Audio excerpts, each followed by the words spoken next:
The highlight of my life was singing for the Souls there. I stood out on an open stage and it was cold, but I swear I didn't feel a thing except good.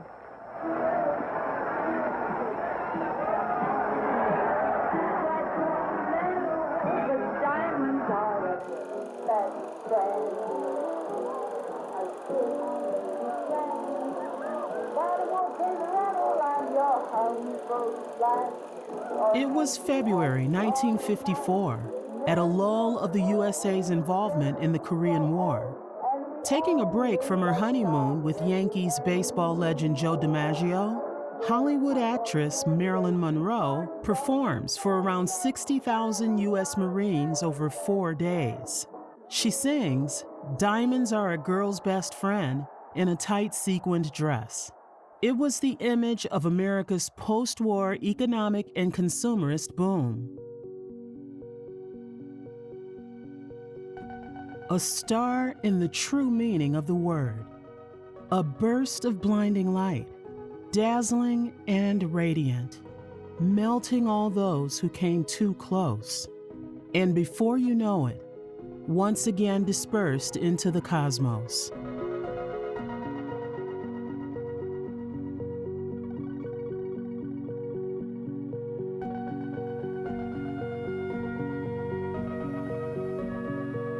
She became the wide-smiled poster girl of sex, money, and glamour.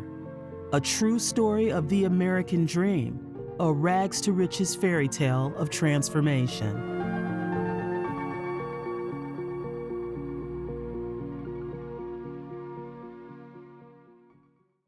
So we embark upon 1954, a world ever new, ever changing, distances ever shrinking, events and people making history.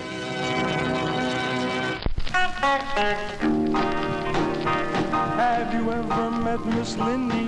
She's a gal with the bright red hair. Now she stands out from all the rest. You know her anywhere. Well, she's mine. Yeah, she's mine. Well, I love that little girl with the bright red hair.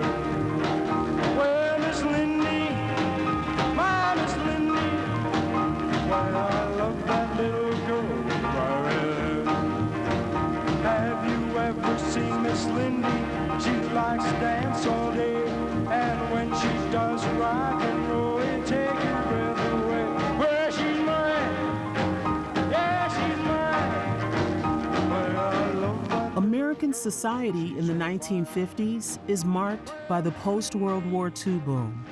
The economy boomed. American consumers eagerly spent the money saved from 3 years of rationing. The newly instated GI Bill allowed many returning veterans to buy homes in the rapidly expanding suburbs.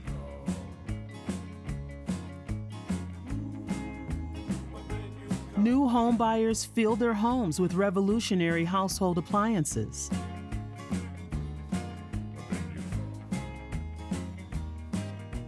The growing economy allowed middle-class families to buy new automobiles and own television sets.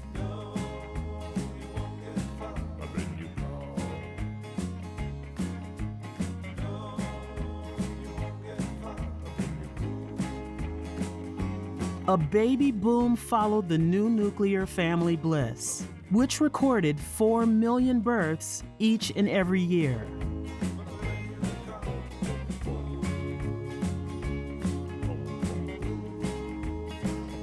It was the golden age of American capitalism.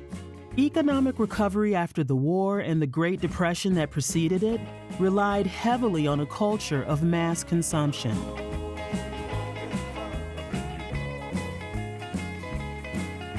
It was a time of the American dream, a national concept believing that individual upward social mobility was the country's foundation. You could be no one and become someone if you work hard. Jonathan had big dreams of the wonderful rewards of being in business for himself. A truck driver becomes Elvis Presley. An orphan becomes Marilyn Monroe. Foster home to Hollywood studio, all through a dramatic reinvention of self.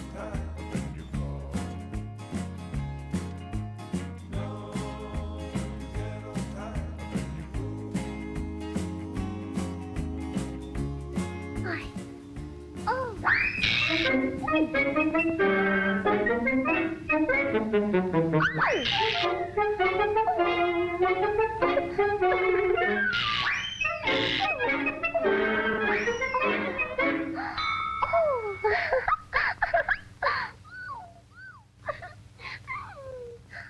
lady? By the time she landed in Korea, Marilyn was a symbol of this new American icon. She possessed the classic glamour of Hollywood's golden era, with a humble beginnings backstory that made her both aspirational and relatable to the public. Importantly, Marilyn was perceived as a specifically American star, described by Photoplay magazine as a national institution as well known as hot dogs, apple pie, or baseball. In the 1950s, after the horrors of the war, Americans were confident that the future promised only peace, prosperity, and patriotism. However, the Cold War, the growing threat of nuclear destruction and the resulting Red Scare that followed, installed an all-permeating paranoia in society.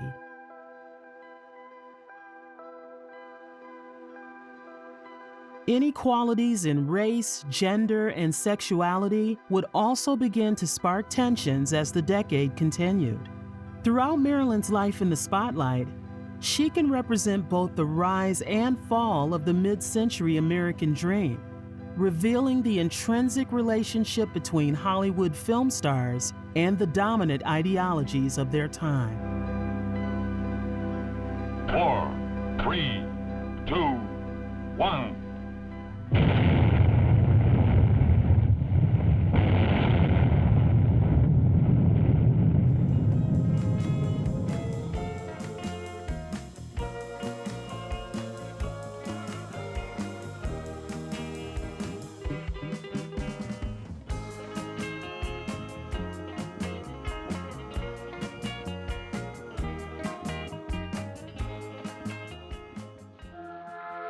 Indulgence of any kind went against America's Protestant ethics before the war. Frugality was valued.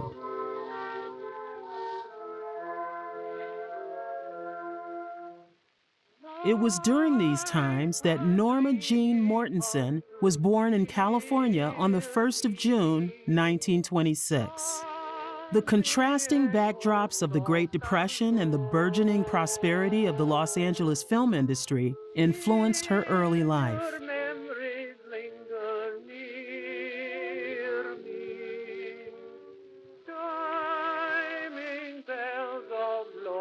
From a young age, Norma's life seemed intertwined with Hollywood. Speaking about her childhood in a Life magazine interview in 1962, Marilyn stated, "I didn't like the world around me because it was kind of grim. When I heard that this was acting, I said, that's what I want to be. Some of my foster families used to send me to the movies to get me out of the house, and there I'd sit all day and way into the night. Up in front, there with the screen so big, a little kid all alone. And I loved it."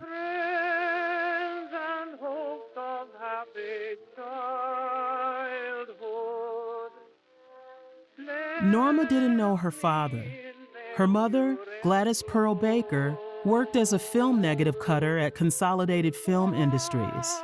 In 1934, Norma's mother had a severe mental breakdown and was diagnosed with paranoid schizophrenia. She lived in and out of the hospital for the rest of her life. Young Norma became a ward of the state, placed in a Los Angeles orphan home. I could read at 10. I saw orphans, and I put my feet down on the sidewalk, and they had to drag me in like I'm not an orphan. I used to sit up in the window and cry because I'd look over at the RKO, and I knew my mother had worked there. She'd been a cutter there. She was a youngster who looked as though she wasn't well cared for. Her clothes separated her a little bit from the rest of the girls. She was like a little girl, not well developed as some of the youngsters were. She just seemed like a nice nice child, but not very outgoing and not very vibrant. Norma would go on to stay in 9 foster homes, eventually living with a friend of her mother, Grace Goddard, in 1941. Grace's husband was soon relocated to West Virginia for work. Californian child protection laws prevented Norma from being able to go with Grace, leading her to make a decision. To avoid facing the orphanage again, in 1942, Norma married the neighbor's son, James Doherty. She dropped out of high school to become a housewife at age 16. Norma idolized movie stars like Jean Harlow, glamorous blonde bombshells dripping in diamonds. The movie star lifestyle seemed worlds away from Norma's reality.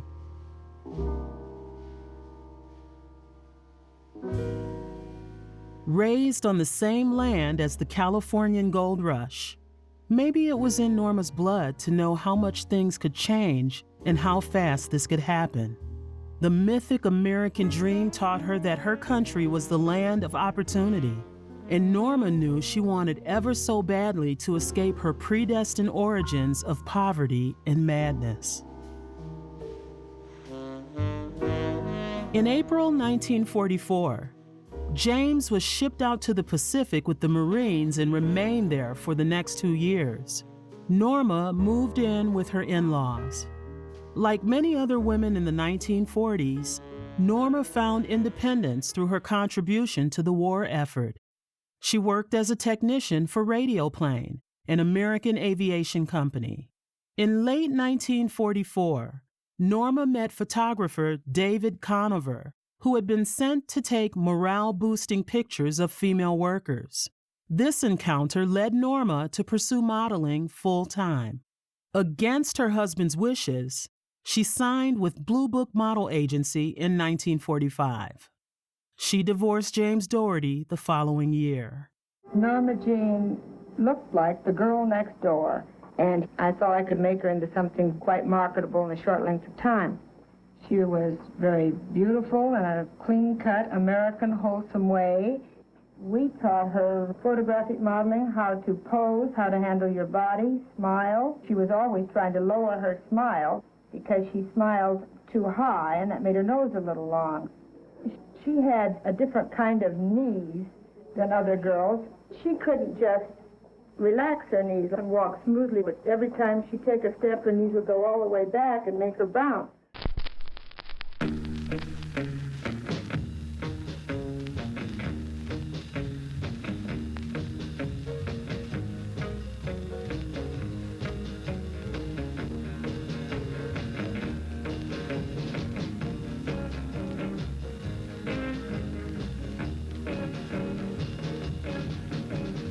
Through her pinup modeling, Norma secured a 6-month contract with 20th Century Fox. Like many stars who had come before Norma, she was required to adopt a stage name. Created of a blend of her mother's maiden name, Monroe, and the Broadway star Marilyn Miller, Marilyn Monroe was born. This reinvention was the birth of a new persona, a chance for Norma to leave her troubled childhood in the past. This is a classic example of Hollywood's famous star system at the time. In this system, Hollywood stars were employees of the studios they worked for. For example, 20th Century Fox or Paramount would have a band of studio-exclusive actors working for them under contract. The contracts were often complex, allowing the studios to choose their actors' roles and the ability to loan them to other studios to work. New names and fictitious glamorous personas that mirrored their movie roles were central to the system. Audiences expected stars to reflect their public life in movie roles and vice versa.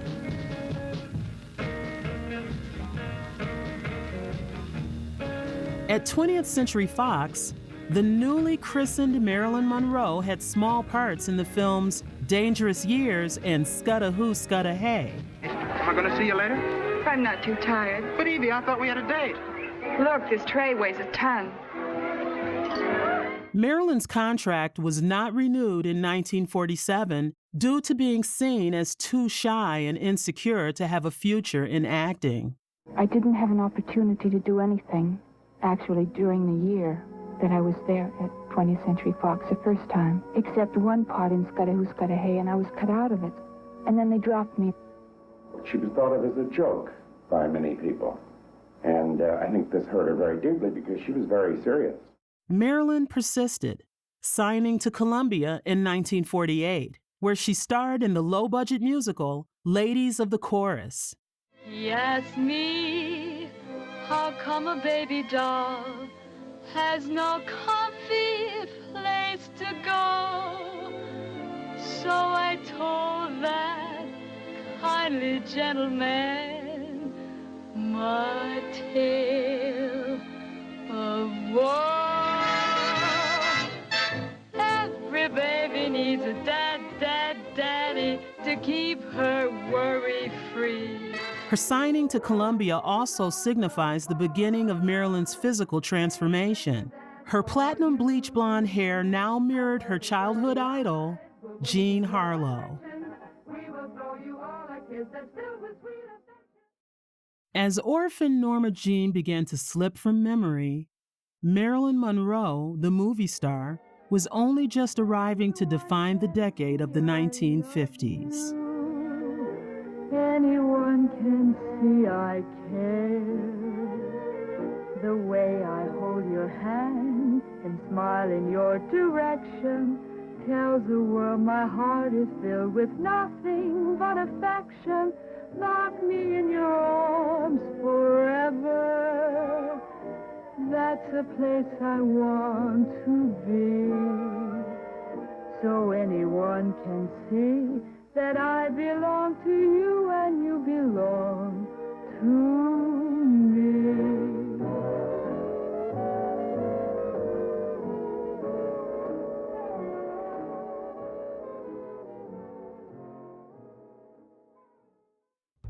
When her Columbia contract ended, Monroe once again returned to modeling. Marilyn had now realized her image was marketable, from advertisements to covers of pinup magazines.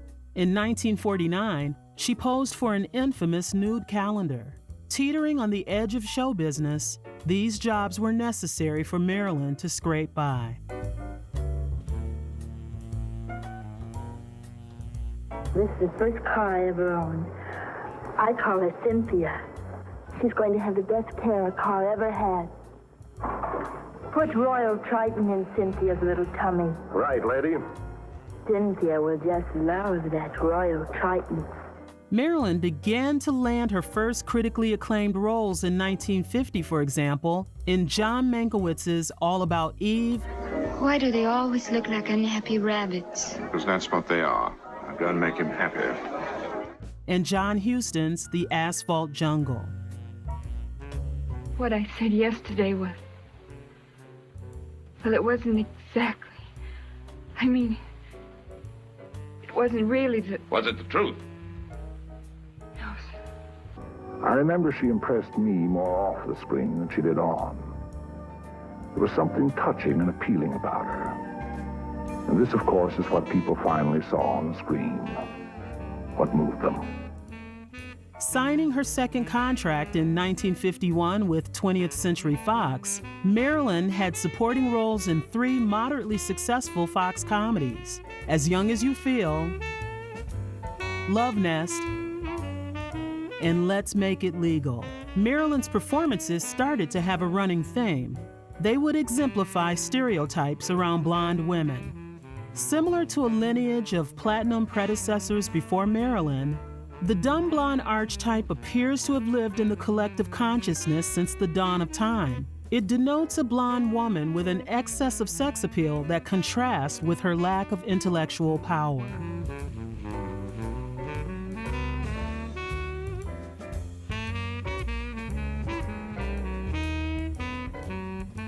In the past decades of Hollywood, actresses such as Katharine Hepburn and Joan Crawford defined their times of economic hardship with a strong-willed and smart approach.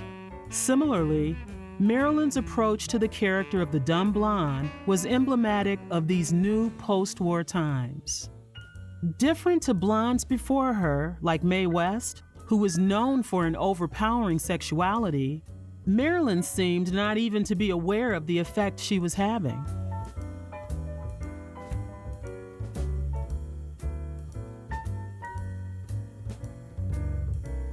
She was famed for double entendres that came to be known as Monroeisms, which appeared to confirm the public's perception of her as stupid.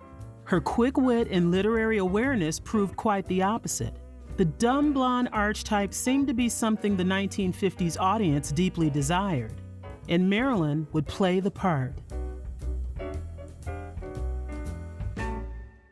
In 1952, the nude calendar Marilyn had shot in 1949 was leaked to the press. It was a scandal that had the potential to end her career. The expectation was that Marilyn would deny it was her in the photos.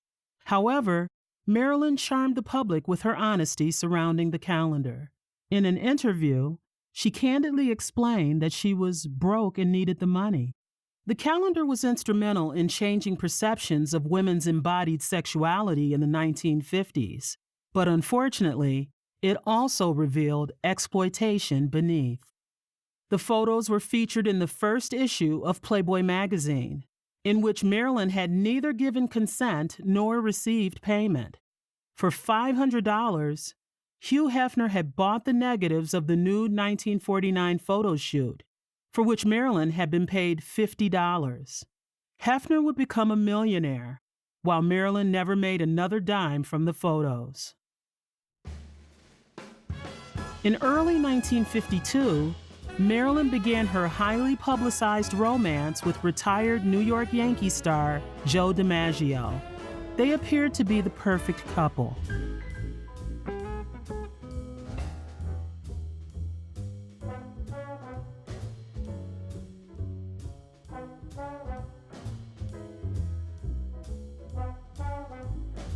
Marilyn continued to play roles which typecast her as the dumb blonde. In her next film, We're Not Married, her role as a beauty pageant contestant was created solely to present Marilyn in 2 bathing suits, according to its writer.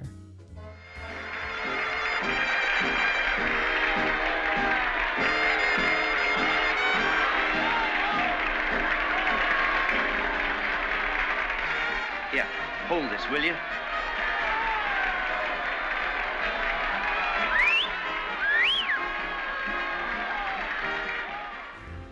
In Howard Hawks' Monkey Business, in which she acted opposite Cary Grant, she played a secretary who is a dumb, childish blonde, innocently unaware of the havoc her sexiness causes around her. Aren't you here early?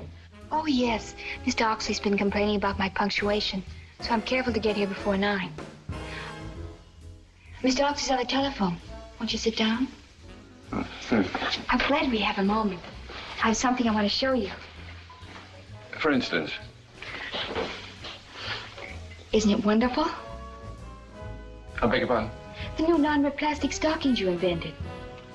By 1953, it seemed that Marilyn's work on low-budget films had left a mark on the film industry. The Look Achievement Award is the most outstanding feminine newcomer of 1952.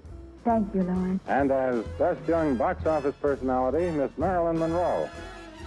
Thank you, Mr. Nichols. Marilyn Monroe, the moviegoers of America, voted you the most popular actress of the year. My congratulations. Thank you, Mr. Sims. As she was cast in her first starring role in the Technicolor film noir, Niagara.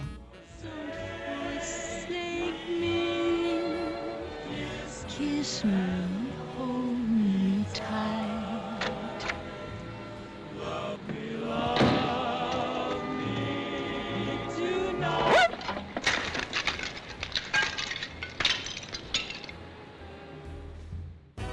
Each succeeding film brought her stardom closer to earth.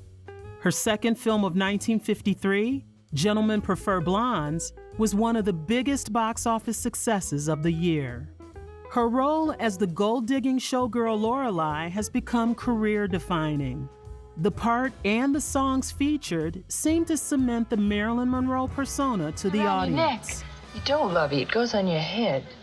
You must think I was born yesterday. Well, sometimes there's just no other possible explanation. No, my dear, she's quite right. Like so. It's a tiara. You do wear it on your head. I just love finding new places to wear diamonds. There's the music. The song, Two Little Girls from Little Rock, acts as a suitable class identity origin story on which Marilyn Monroe's persona relied. We're just two little girls from Little Rock. We lived on the wrong side of the tracks. But the gentlemen friends who used to call, they never did seem to mind at all. They came to the wrong side of the tracks. Furthermore, the satiric Diamonds Are a Girl's Best Friend has gained iconic status. Best friend. A kiss may be grand, but it won't pay the rental on your humble flat or help you at the automat. Men grow cold as girls grow old, and we all lose our charms in the end. The invention of her dumb blonde persona could be said to be Marilyn's great career achievement. Her comedic prowess and quick wit in these roles stands up to this day. The trouble she found was that when the cameras were off, the public still believed that was who she was. The reinvented image she had created had become so integrated into how she was perceived, it would continue to limit the roles she would receive for the rest of her career.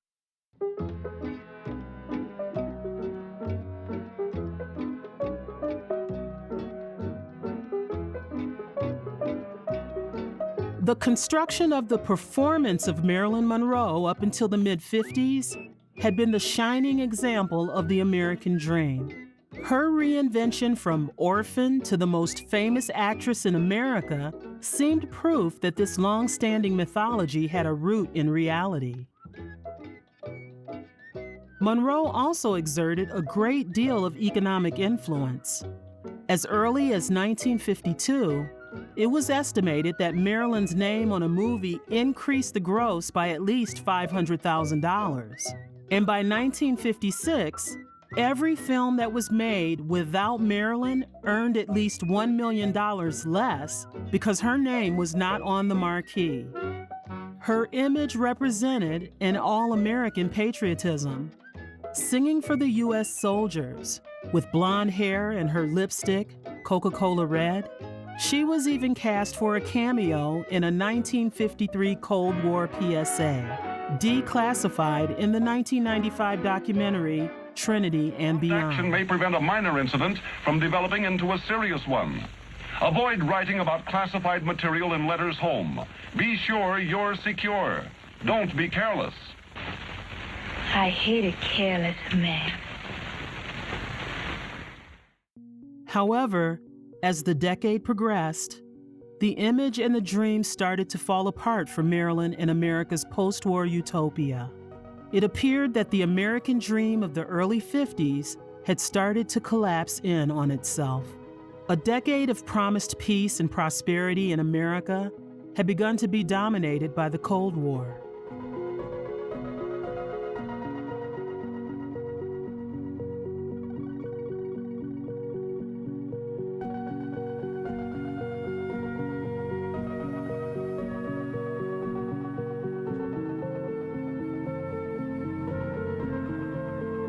The image of one of the brightest stars created by the Hollywood dream machine had begun to flicker.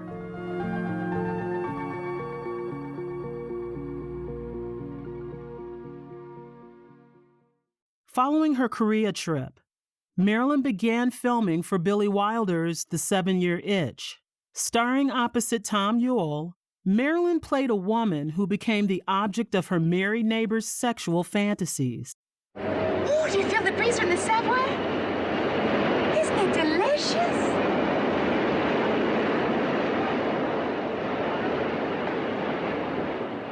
Sort of cools the ankles, doesn't it?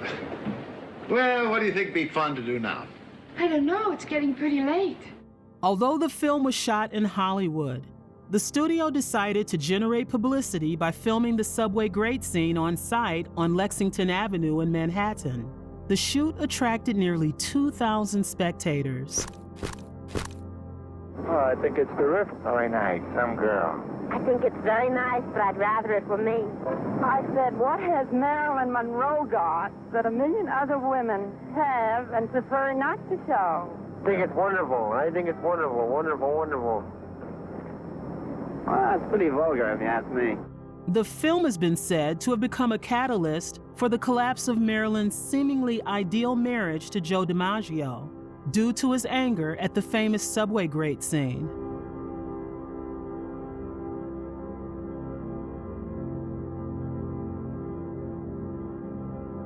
In 1954, Marilyn filed for divorce.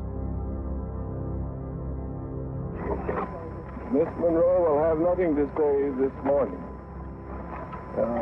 All I can say as her attorney is that this is what we would say with the conflict of careers. And as regrettable as it may be, it will have to be presented in the proper place at the proper time.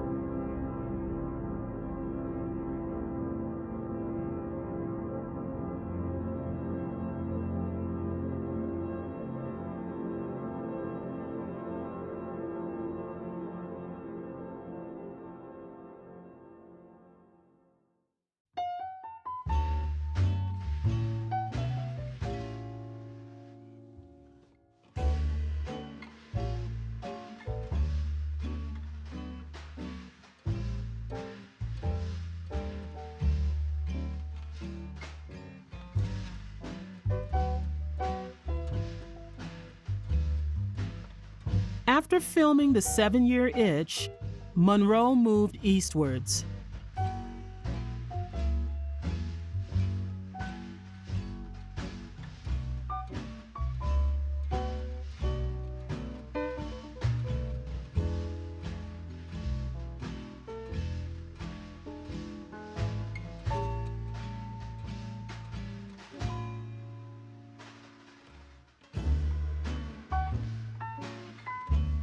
Tired of her lack of power to choose roles, she founded her own production company, Marilyn Monroe Productions, and moved to Manhattan in 1955 to study acting under coaches Lee and Paula Strasberg.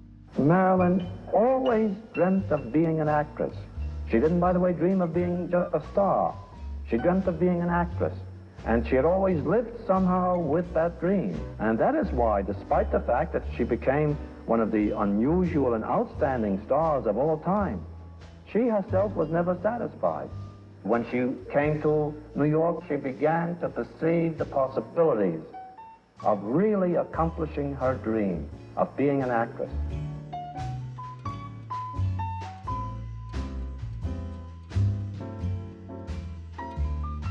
You're wearing a high-hat dress now. The last time I saw you wear it, is this a new Marilyn, a new style?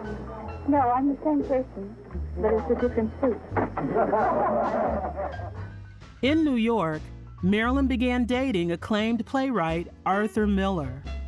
The public recognized this as a departure from Marilyn's previous public persona. The media nicknamed them the Owl and Pussycat.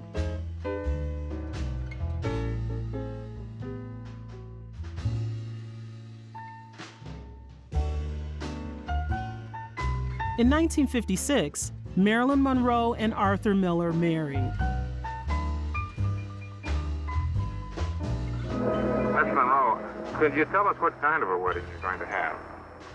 Very quiet, I hope. Do you feel certain at this time that you will be able to get away to go to England?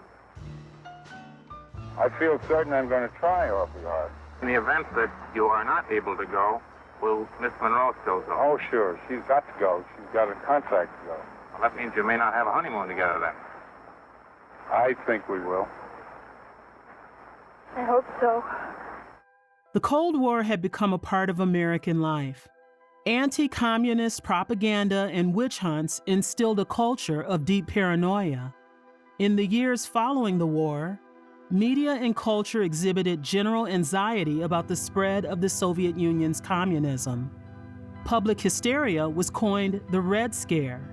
Films such as 1956's Invasion of the Body Snatchers illustrate how these anxieties seep into the media of the time. Every one of them. Listen, we're going to have to search every building, every house in town. Men, women, and children are going to have to be examined. We've got some phoning to do. Well, I'm going to stay right here where I can watch them. I'm going to stay with you. The FBI was actively investigating Miller for allegations of communism, which led to the FBI opening a file on Marilyn.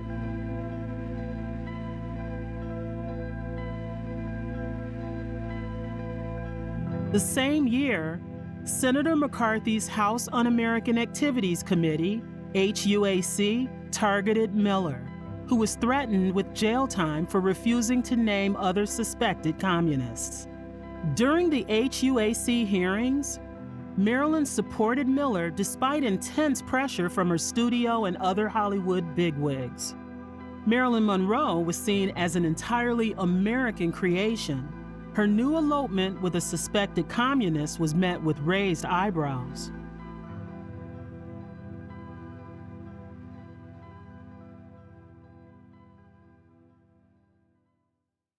In March 1959, Marilyn won a Golden Globe for her role in Billy Wilder's Some Like It Hot. I wanna be loved by you, just you, nobody else but you. She played Polish ukulele-wielding airhead named Sugarcane, alongside Tony Curtis and Jack Lemmon. Sugar, you're gonna get yourself into a lot of trouble. Yeah, you better keep a lookout. If Beanstalk catches you again, what's the matter with you anyway? I'm not very bright, I guess. I wouldn't say that. Careless, maybe. No, just dumb. If I had any brains, I wouldn't be on this crummy train with this crummy girl's band. After the success of Some Like It Hot, Marilyn took a hiatus until late 1959, when she starred in the musical comedy Let's Make Love. However, the production was delayed due to her frequent absences from the set.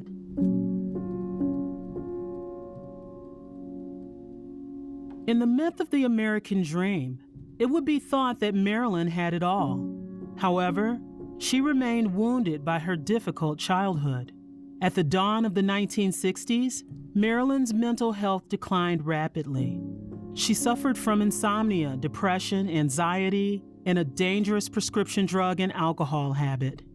Marilyn had initially started taking barbiturates in her early acting career to cope with stress and a lack of sleep. By the late 1950s, it was said her addiction was so severe that her makeup on set usually had to be applied while she was still asleep under the influence.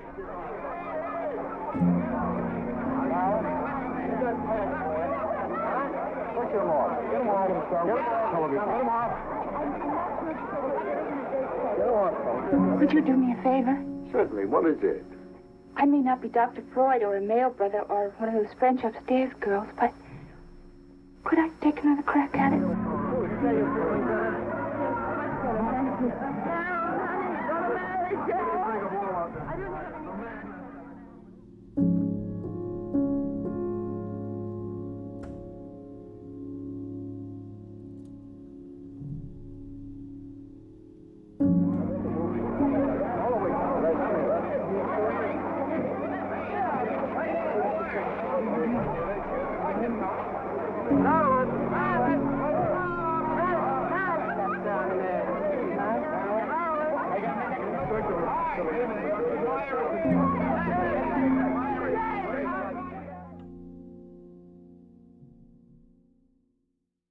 In retrospect, Marilyn singing Happy Birthday, Mr. President in 1962 is seen as her strangely conclusive public swan song. Eerily introduced as the late Marilyn Monroe, Marilyn shimmers ghostly luminous in the monochrome film.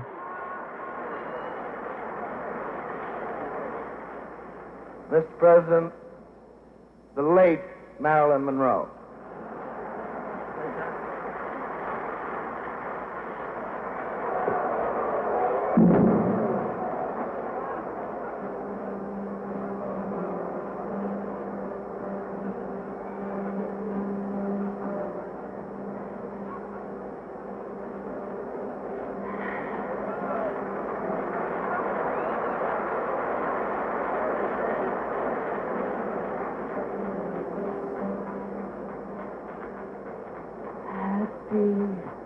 birthday to you.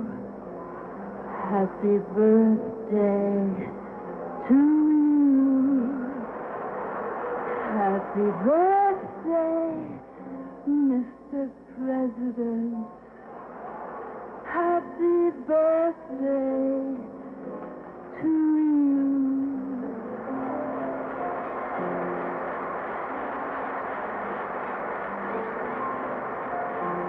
Thanks, Mr. President, for all the things you've done, the battles that you've won, the way you deal with U.S. Steel and our problems by the ton.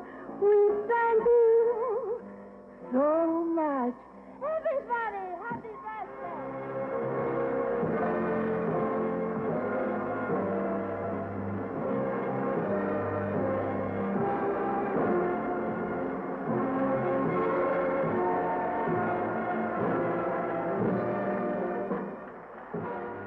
It was rumored that Marilyn was having an affair with the then president John F. Kennedy, although nothing has ever been confirmed. At the Madison Square Garden celebration, she wore a nude-colored, skin-tight dress covered in rhinestones. The appearance feels like the familiar 1950s Marilyn turned up to 100. Intensely glamorous, parodic, exaggerated sexuality, and wholly American.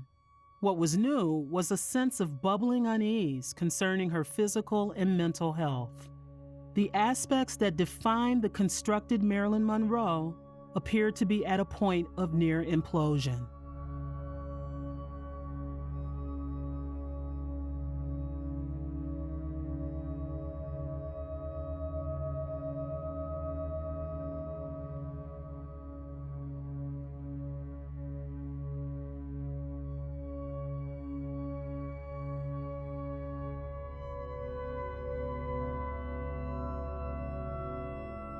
Three months later, Marilyn Monroe died in her Brentwood bedroom from an overdose of barbiturates.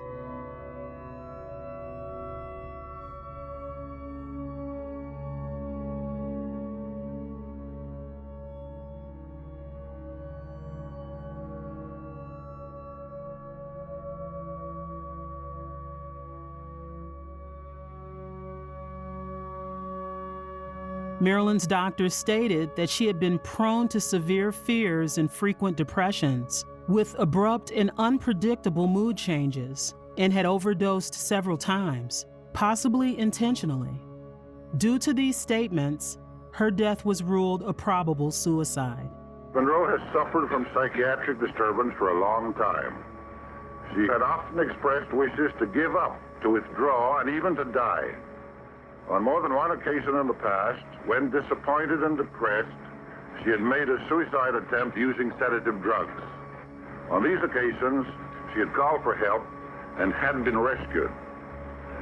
From the information collected about the events of the evening of August the 4th, it is our opinion that the same pattern was repeated except for the rescue. On the basis of all the information obtained, it is our opinion that the case is a probable suicide.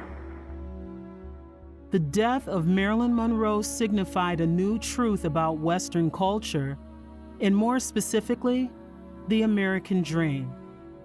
Initially representing the economic optimism of the 1950s, Marilyn has come to be associated instead with the all-devouring consumerist attitudes of the time. She was seen as a product to be sold and consumed by the public. Her tragic death revealed her life as more than a Cinderella story of rags to riches.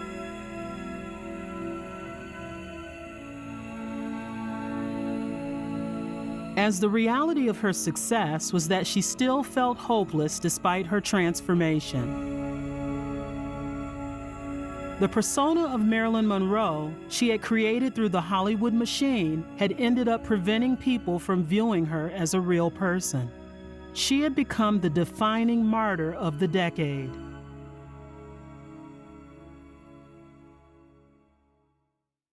Marilyn's last completed film, The Misfits, was released in 1961. Written by Arthur Miller, Marilyn plays the role of divorcee Rosalind, who become friends with three aging cowboys. Get out of here! Follow him! Shock him down, Guido! Get off! You want him? Rosalind! Shut up and pull that horse down! Get up! Marilyn's deteriorating state plagued the production. She was dependent on alcohol and prescription drugs and had difficulty remembering her lines. Time and life had done her considerable damage. She took so many sleeping pills to rest that in the morning she had to take stimulants to wake her up. And this ravaged the girl. She broke down, and I had to send her to a hospital for a week before we could go on with the shooting. The film had mixed reviews at the time, but has been remembered as one of Marilyn's most captivating performances. I think you're the saddest girl I ever met. You're the first man ever said that. I'm usually told how happy I am. Various photographers captured the film's stars candidly behind the scenes. It presented an honesty between the audience and the actor that would have been unthinkable when Marilyn started her career in the early 1950s.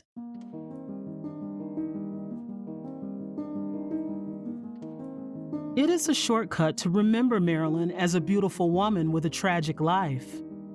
The photos on the set of The Misfits show Marilyn as a multifaceted woman, possessing fragility and beauty, but also strength, energy, and passion for her craft.